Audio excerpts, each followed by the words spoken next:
Good morning everyone. So today's topic is article. English grammar की series चल रही है और आर्टिकल का ये थर्ड लेक्चर है.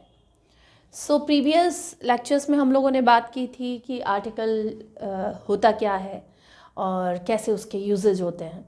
कुछ रूल्स पर हम लोगों ने बात की थी. सो आप चैनल को ज़रूर सब्सक्राइब कर लीजिए सो दैट आपको ये सारे वीडियोस बहुत आसानी से मिल जाएं. प्लस टेलीग्राम चैनल से जुड़ जाइए, उसका लिंक आपको डिस्क्रिप्शन बॉक्स में मिल जाएगा. उसमें बहुत सारे पीडीएफ दिए हुए हैं, जो भी प्रीवियस लेक्चर्स हैं उनमें डिटेल पीडीएफ दिए हुए हैं सो दैट आपके पास में हार्ड कॉपी हो जाएगी. आप चाहें तो सॉफ्ट कॉपी से चीज़ों को समझ सकते हैं, पढ़ सकते हैं. राइट. और वीडियो को लाइक कर लीजिए, शेयर कीजिए. Right. So let's get started. आज का टॉपिक है आर्टिकल. ठीक है, ये थर्ड लेक्चर है आर्टिकल का. प्रीवियस लेक्चर में हम लोगों ने पूरा डिटेल समझा आर्टिकल का. आज हम लोग कुछ क्वेश्चंस करने वाले हैं. And additionally I will give you some words, specially a और एन वाले जो वर्ड्स होते हैं ये बड़े सिंपल होते हैं, लेकिन अगर आपको प्रोनाउंसिएशन नहीं आ रहा है तो आप वहाँ 2 नंबर नहीं आपको मिलने वाले हैं. एसएससी सीजीएल की 2 नंबर की बात हो रही है. एक क्वेश्चन 2 मार्क्स. राइट. सो हम लोग आज कुछ क्वेश्चन सॉल्व करने वाले हैं जो प्रीवियस ईयर क्वेश्चन पेपर में आए हुए हैं. वो एसएससी के पेपर में वो क्वेश्चंस आए हुए हैं. So first question I am writing down over here and that is umbrella is of. Question देखिए, umbrella, wait,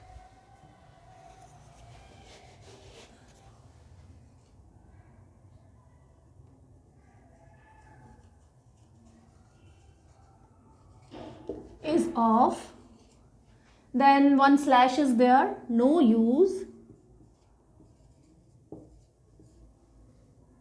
against storm,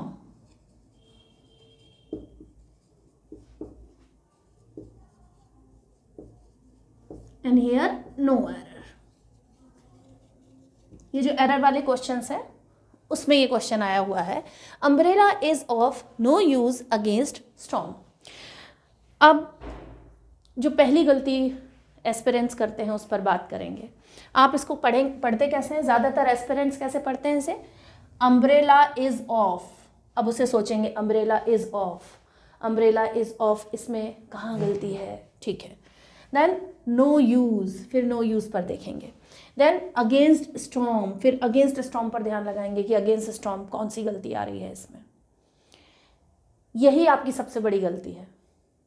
at a glance जैसे ही आपके पास में क्वेश्चन पेपर में जैसे ही क्वेश्चन आया, ठीक है, तो आपको इसको एक साथ पढ़ना है. Umbrella is of no use against storm. अब एक आइडिया बनता है आपके दिमाग में. जब आपने पूरा सेंटेंस एक साथ पढ़ा तो आपको उसका एक बेसिक आइडिया आता है समझ में. बेसिक आइडिया क्या है?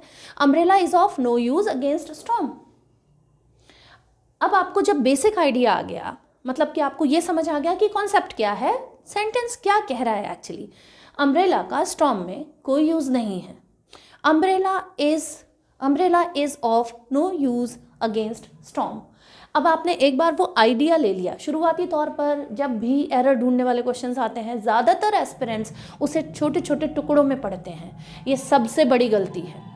आप बिल्कुल उसे छोटे छोटे टुकड़ों में नहीं पढ़ें. Rather you should read the sentence in a single piece so that you will develop the idea of the sentence कि सेंटेंस कह क्या रहा है.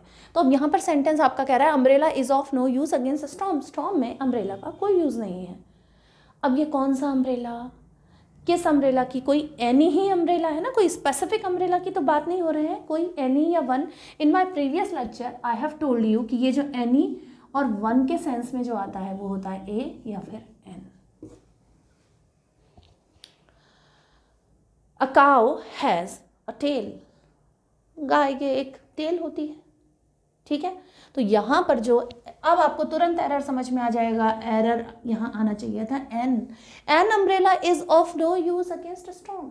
स्टॉर्म के अगेंस्ट एक अम्ब्रेला का कोई यूज नहीं है. यहाँ पर द नहीं आएगा, ए नहीं आएगा. अम्ब्रेला, क्योंकि अम्ब्रेला ये एक वोवेल साउंड है, क्योंकि ये एक वॉवल साउंड है इसलिए यहाँ पर एन आएगा। तुरंत आपको ये गलती समझ में आ जाएगी अगर आप इसे पूरे एक सेंटेंस में पढ़ेंगे तो। अब अगर शुरुआत में ही छोटे छोटे टुकड़ों में पढ़ लिया तो आइडिया ही डेवलप नहीं हो पाएगा, और आइडिया डेवलप नहीं हो पाएगा तो आप यहाँ भी कंफ्यूज होंगे, यहाँ भी कंफ्यूज होंगे, यहाँ भी कंफ्यूज होंगे, फिर सोचेंगे कि नो एरर, कोई एरर ही नहीं है। आखिर में कंक्लूजन आपका क्या निकलेगा, नहीं यहाँ तो कोई एरर ही नहीं दिख रहा, और आप लगा के आ जाएंगे नो एरर में, क्योंकि आइडिया ही नहीं डेवलप कर पाए। आपको नहीं समझ में आया कि सेंटेंस ही क्या है। आपको पहले सभी जगह में गलतियां नजर आएंगी, फिर आपको कहीं भी गलती नजर नहीं आएगी। तो गलती जहाँ है वहीं पर नज़र आए, उसके लिए ज़रूरी है कि आप इस सेंटेंस का एक मीनिंग समझें, क्या कहना चाह रहा है वो सेंटेंस। अच्छा, हिंदी मीडियम वाले जितने भी एस्पिरेंट्स हैं उनके लिए एक एडवाइस है, आप हर चीज़ को हिंदी में ट्रांसलेट करना बंद कर दीजिए। ट्रांसलेशन नहीं होता इंग्लिश हर जगह है। ट्रांसलेशन एक अलग चीज़ है। RS मेंस के जो एग्ज़ाम होता है उसमें ट्रांसलेट करने का एक क्वेश्चन ही आता है कि आप इंग्लिश से हिंदी में ट्रांसलेट करिए और हिंदी से इंग्लिश में ट्रांसलेट करिए। That is very different thing.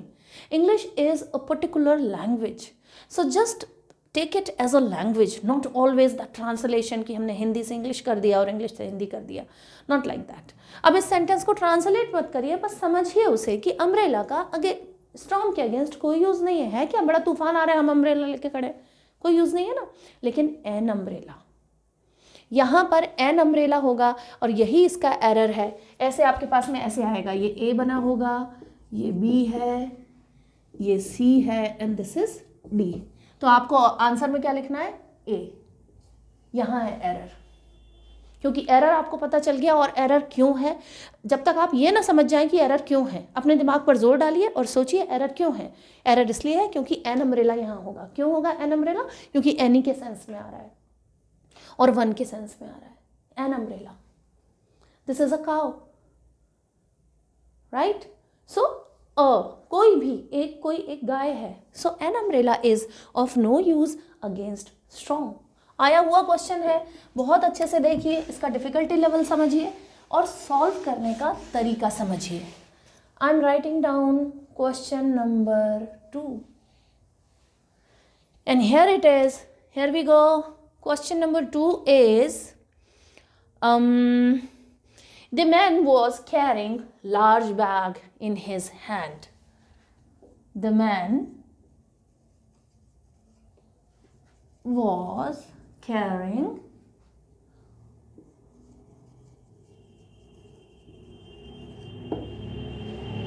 large bag in his hand.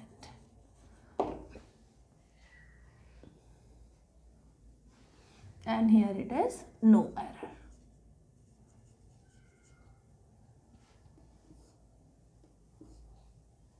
ये ऐसे बनेगा, The man was carrying large bag in his hand, या फिर no error।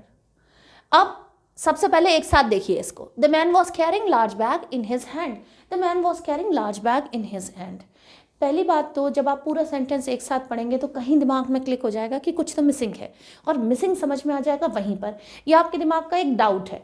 उस डाउट को जब आप कंफर्मेशन देंगे किसी रूल के साथ, या किसी जो sentence like in my previous lecture I have taught you like this, कि आप 2-4 सेंटेंसेस से भी चीज़ों के रूल को समझ सकते हैं। जैसे she is a very beautiful girl, तो नाउन के आगे एडजेक्टिव, के आगे एडवर्ब, के आगे आर्टिकल, ये है सीक्वेंस। तो आप इस तरीके से चीज़ें समझ सकते हैं। बहुत सारे कुछ सेंटेंस आप लर्न कर सकते हैं, तो तुरंत आपको समझ आ जाएगा कि कहाँ है। नहीं आ रहा है तो फिर हम उसके सेगमेंट देखेंगे, टुकड़े देखेंगे। द मैन वॉज कैरिंग, एक जो कोई किसी पर्टिकुलर इंसान की बात हो रही है। The man was carrying large bag in his hand, ठीक है। द मैन वॉज कैरिंग, ये जो मैन है ये एक नाउन है और इसके आगे आर्टिकल लगा हुआ है द, क्योंकि कोई स्पेसिफिक इंसान के बारे में बात हो रही है। वॉज कैरिंग, वो ले जा रहा था, कैरी कर रहा था, ठीक है, बैग को लेके चल रहा था। Large bag in his hand, वो अपने हाथ में एक लार्ज बैग लेके चल रहा था। वो अपने हाथ में एक लार्ज बैग लेके चल रहा था। ये एक क्यों आया, क्योंकि यहाँ सिंगुलर नाउन है ये, लेकिन यहाँ पर एक ही मिसिंग है, मतलब कि अ मिसिंग है। ये आना चाहिए था। The man was carrying a large bag in his hand, यही है एरर। ये आपका ए हो जाएगा, ये B, this is C option and this is D. आपका जो ऑप्शन होगा वो होगा B, a large bag. The man was carrying a large bag in his hand. जो पर्टिकुलर कोई आदमी है उसके बारे में बात हो रही है, वो अपने हाथ में एक लार्ज बैग, एक अच्छा खासा बड़ा बैग लेके चल रहा था। लार्ज बैग, अब इसको अ लार्ज बैग, इससे समझिए ये जो बैग है ये एक नाउन है, लार्ज क्या है, एडजेक्टिव है, और अ क्या है, आर्टिकल है। नाउन के पहले एडजेक्टिव के पहले आर्टिकल, ठीक है। अ लार्ज बैग, सो यहीं पर गलती है। The man was carrying a large bag in his hand. So the next question is,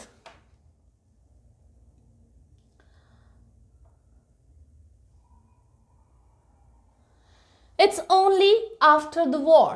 question number 3 देखिए, it's only after the war,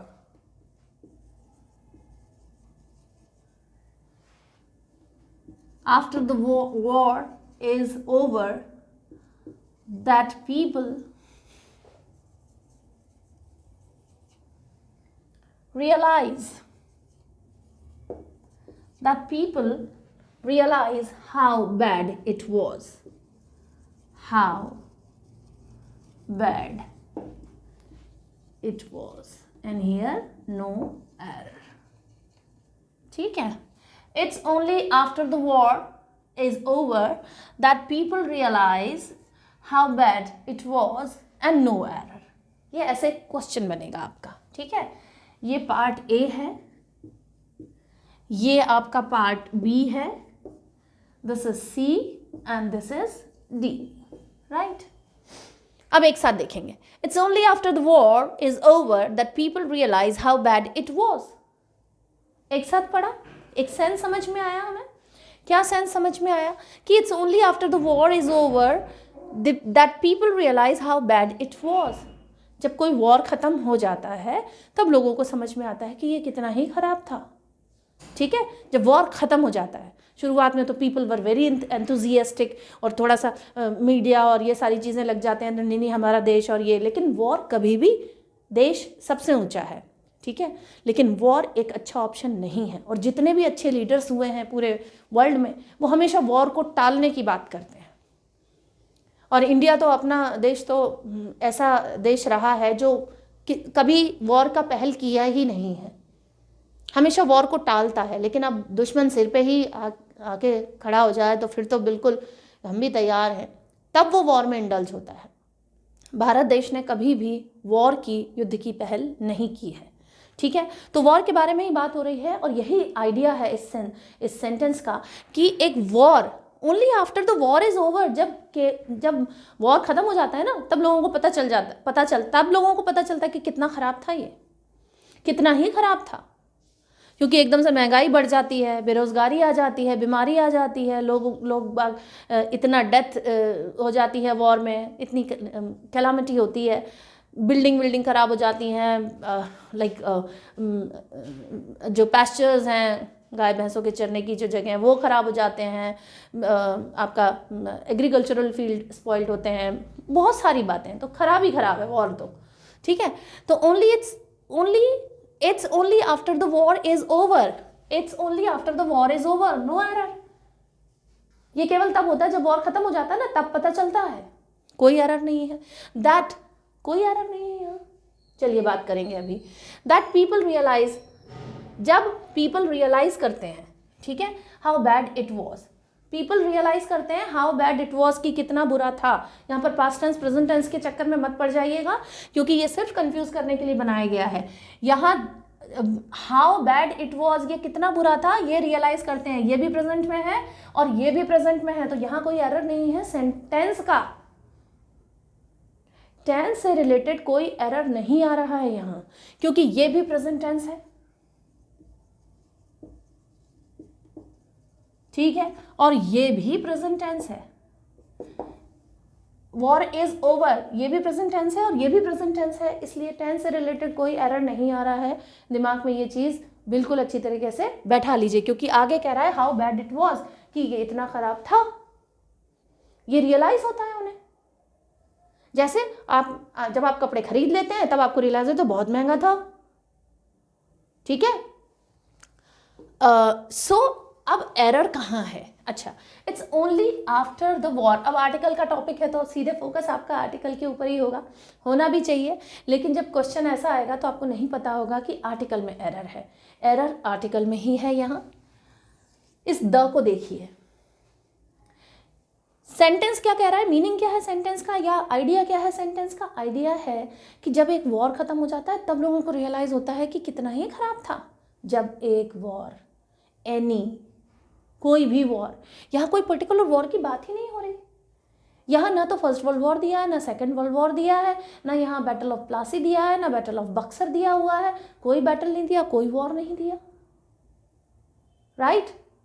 कोई किसी वॉर की बात नहीं की गई है यहाँ, और बात नहीं की गई है, चलिए ठीक है, पर्टिकुलरली हो सकता है डायरेक्टली बात नहीं, इनडायरेक्टली बात की गई है। यहाँ पर तो बात हो रही है कि हर वॉर, मतलब रियलाइज लोगों को क्या होता है, मतलब हर वॉर ही ना, तो कोई भी एक वॉर जब ख़त्म हो जाता है तब लोगों को रियलाइज़ होता है कि भैया ये तो बड़ा ही खतरनाक वॉर था, बेकार रहा, ये एकदम ख़राब रहा। तो यहाँ पर एनी के सेंस में आएगा, इसीलिए आएगा अ। आंसर क्या आएगा? A war.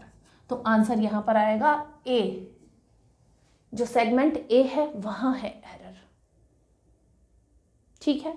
क्वेश्चन नंबर 4 देखिए। क्वेश्चन नंबर 4, ये बहुत अच्छे क्वेश्चंस हैं, स्टैंडर्ड क्वेश्चंस हैं that I have selected for you. बहुत सारी बातें आपको इनमें समझ में आएंगी, और सॉल्व कैसे करना है that I am telling you. पहले पूरा सेंटेंस पढ़िए, उसके बाद सेगमेंट टू सेगमेंट देखिए। अब इसमें आपको पास्ट टेंस प्रेजेंट टेंस है तो उसमें आपको दिमाग लगाना है कि नहीं यहाँ एरर नहीं है, ये तो आर्टिकल में एरर है, ठीक है।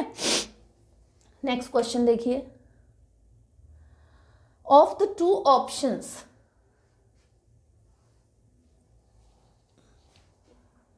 of the two, no, wait, this could not be like this, no, this, I'm looking for an interesting work, I'm looking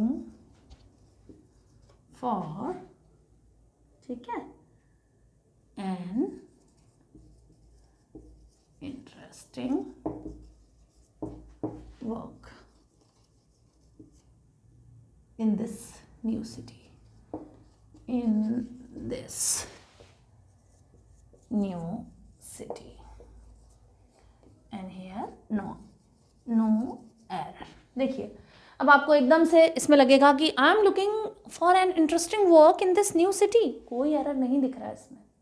आप सेगमेंट करके भी देख लीजिए, आई एम लुकिंग फॉर, कोई एरर नहीं है, एन इंटरेस्टिंग वर्क, एरर है या नहीं है इस पर बाद में बात करेंगे।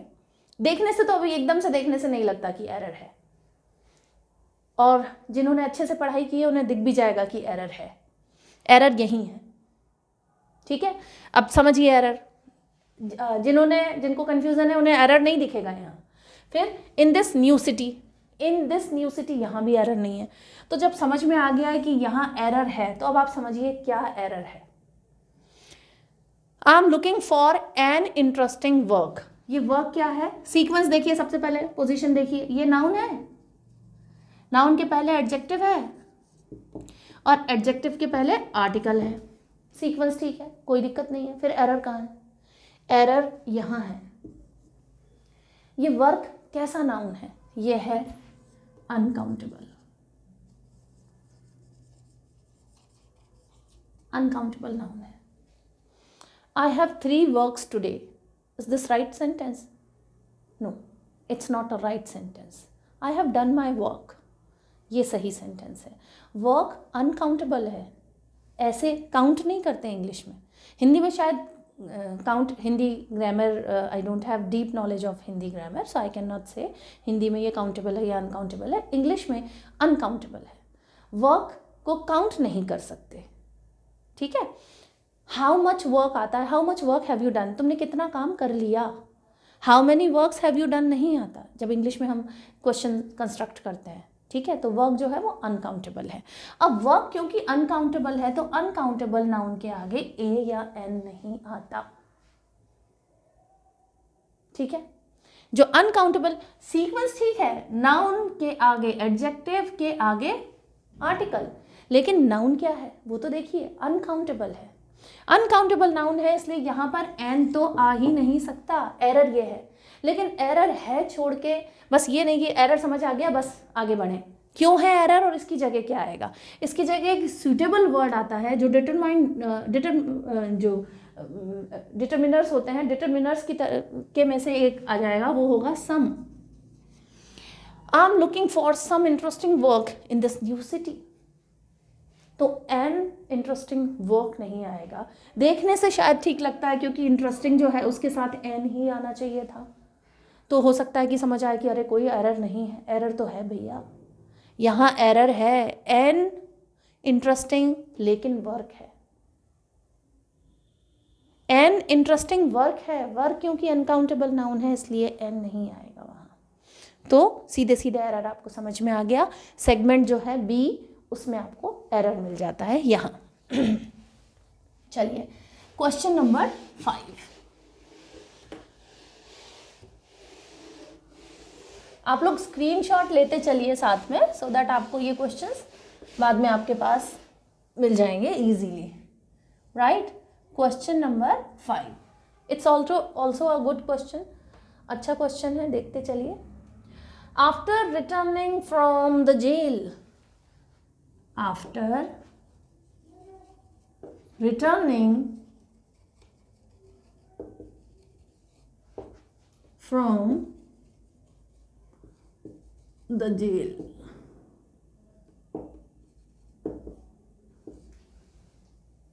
after returning from the jail, he has abandoned he has abandoned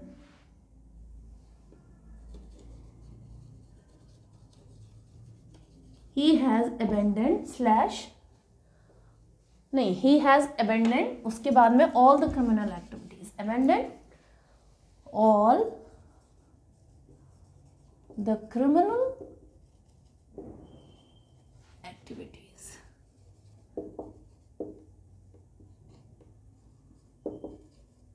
all the criminal activities, yes, and is determined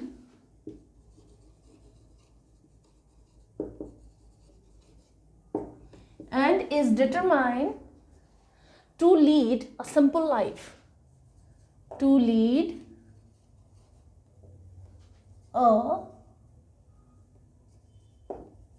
simple life, and here no error, ठीक है। This is the question. After returning from the jail, अब पूरे sentence को हम एक बार पढ़ेंगे। After returning from the jail he has abandon all the criminal activities and is determined to lead a simple life. वो जेल से छूटने के बाद में उसने सारी क्रिमिनल एक्टिविटीज़ छोड़ दी, अच्छा इंसान बन गया, और बड़ा वो जो डिटरमाइन था, ठीक है, वो एंड इज डिटरमाइंड, वो एकदम डिटरमाइंड हो गया, एकदम उसने पक्का कर लिया इसमें कि मुझे एक सिंपल लाइफ जीनी है, लीड सिंपल लाइफ की तरफ बढ़ना है, ठीक है। ऐसे सेंटेंस में कोई खास एरर नहीं। अब सेगमेंट देखते हैं, अब आइडिया समझ आ गया अपन को, अब सेगमेंट देखते हैं। After returning from the jail, कोई एरर दिख रहा है? अगेन जिन्होंने ग्रामर ठीक से पढ़ी है उन्हें एरर समझ आ जाएगा, एरर यही है, इसी सेगमेंट में एरर है। He has abandoned all the criminal activities, उसने सारी, अबेंडन मतलब क्विट कर देना, लीव कर देना, ठीक है, गिव अप कर देना, अबेंडन, ठीक है, अबेंडन, ही हैज़ अबेंडन, वो छोड़ चुका था, प्रेजेंट परफेक्ट का सेंटेंस है, छोड़ चुका है, ठीक है। ही has abandon all the criminal activities, छोड़ दिए उसने सारी activities, criminal activities, and is determined, और वो डिटरमाइंड है। ये जो इज आया है इस ही के लिए, कहाँ है ही, ये रहा ही क्योंकि सिंगुलर है इसलिए इज आया है। तो एंड इज डिटरमाइंड, और वो एकदम पक्का उसने मन में दृढ़ निश्चय कर लिया इस बात का, to lead a simple life, कि मुझे एक सिंपल लाइफ जीनी है, ठीक है। नो एरर तो नहीं है, एरर है, और एरर ये रहा, द जेल नहीं आएगा। जैसे द चर्च नहीं आता, द स्टेशन नहीं आता, स्पेसिफिकली नहीं आता, ठीक है, मतलब जनरली नहीं आता, सॉरी स्पेसिफिकली नहीं, जनरली नहीं आता, लेकिन स्पेसिफिकली आता भी है। तो usually jail, school, college, church, ठीक है, टेम्पल, इनके आगे हम लोग कोई भी आर्टिकल नहीं लगाते, नो आर्टिकल, ये कोई भी आर्टिकल नहीं लेता ही नहीं है, ठीक है।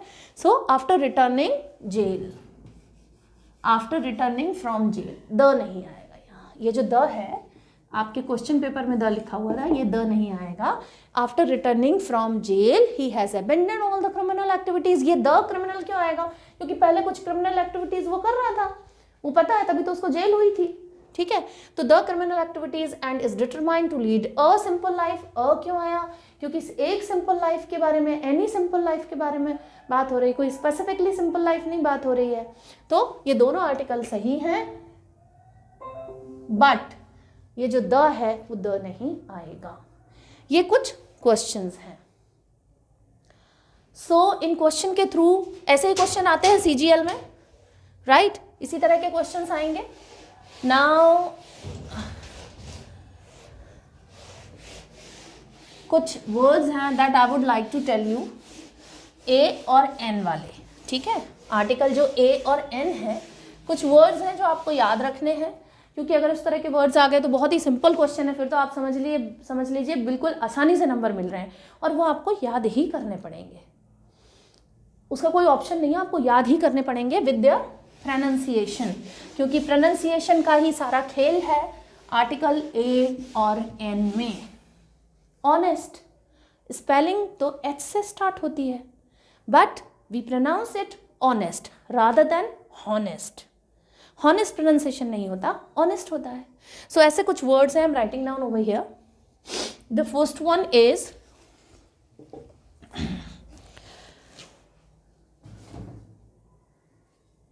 epoch,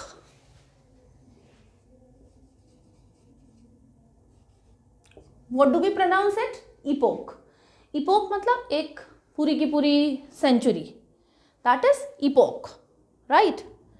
so epoch मतलब होता है पूरी की पूरी सेंचुरी, एक युग, that is epoch, जो कि epoch का प्रोनाउंसिएशन भी ई से स्टार्ट होता है, तो क्या आएगा, एन epoch, ठीक है।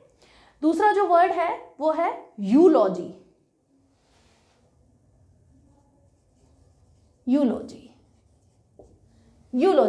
राइट।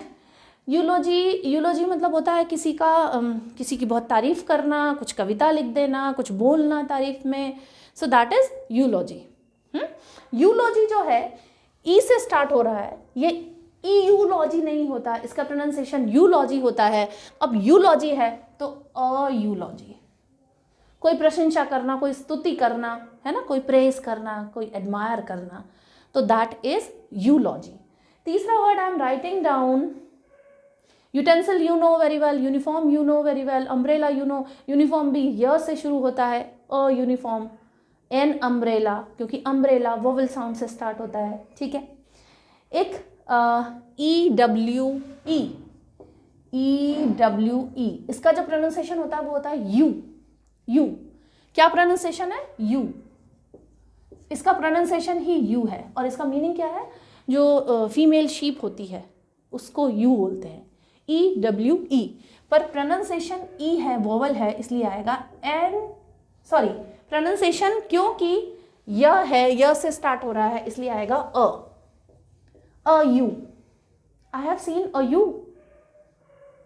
थोड़ा अटपटा लग रहा होगा क्योंकि सुना नहीं होगा शायद, यूजुअली यूज नहीं करते ऐसे, but this is ewe. Question exam के पॉइंट ऑफ व्यू से बहुत इंपॉर्टेंट है, इट इज यू, स्पेलिंग देखिए EWE। Next I am giving you urinator, urinator, urinator मतलब डुबकी लगाने वाला, ये भी य से स्टार्ट हो रहा है। यूलॉजी, ये भी य से हो रहा है और ये ई से हो रहा है। इपोक, इपोक, ठीक है। यूरिनेटर मतलब होता है डुबकी लगाने वाला, क्योंकि य से शुरू हो रहा है इसलिए आएगा अ। यूरिनेटर जो डुबकी लगाते हैं, दैट इज यूरिनेटर, ठीक है। Next word I am giving you, that is यूनक,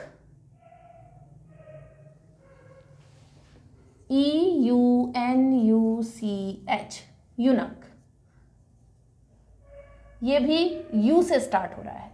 यूनक spelling A से है लेकिन अ यूनक, यूनक जो ट्रांसजेंडर होते हैं, सो उनके लिए एक वर्ड आता है यूनक, ठीक है। सो यूनक जो वर्ड है, ये जो CH है, ये तो खैर बहुत जगह क आया हुआ है, इसका जो प्रोनाउंसिएशन क, ये एक बाद वाली बात है। ए और एन से उनका कोई, जैसे मोनार्क है तो क आता है, ठीक है। ऐसे यूनक CH का प्रोनाउंसिएशन क प्रोनाउंसिएशन आता है। अन, URN, URN, ये अन, अन मतलब कोई बड़ी सी सुराही, ठीक है, ऐसा बड़ा पॉट, उसको बोलते हैं अन, ठीक है, अन। तो प्रोनाउंसिएशन अ से आ रहा है इसलिए यहाँ पर एन आएगा, एन, अन, ठीक है। Next would be utricle, utricle, next would be utricle, okay. It is UTRICLE, UTRICLE, utricle. अब क्योंकि ये भी य से स्टार्ट हो रहा है इसलिए होगा अ। यूट्रिकल मतलब कोई छोटी थैली, ठीक है। So these are some words जिसमें ए या एन अकॉर्डिंग टू प्रोनाउंसिएशन आएगा। आज के लेक्चर के लिए हम लोग इतनी ही बात करेंगे। आर्टिकल के कुछ क्वेश्चंस हैं, उन्हें ज़रूर सॉल्व करिए। चैनल को सब्सक्राइब कर लीजिए, वीडियो को लाइक कीजिए, शेयर कीजिए। Keep learning. Thank you.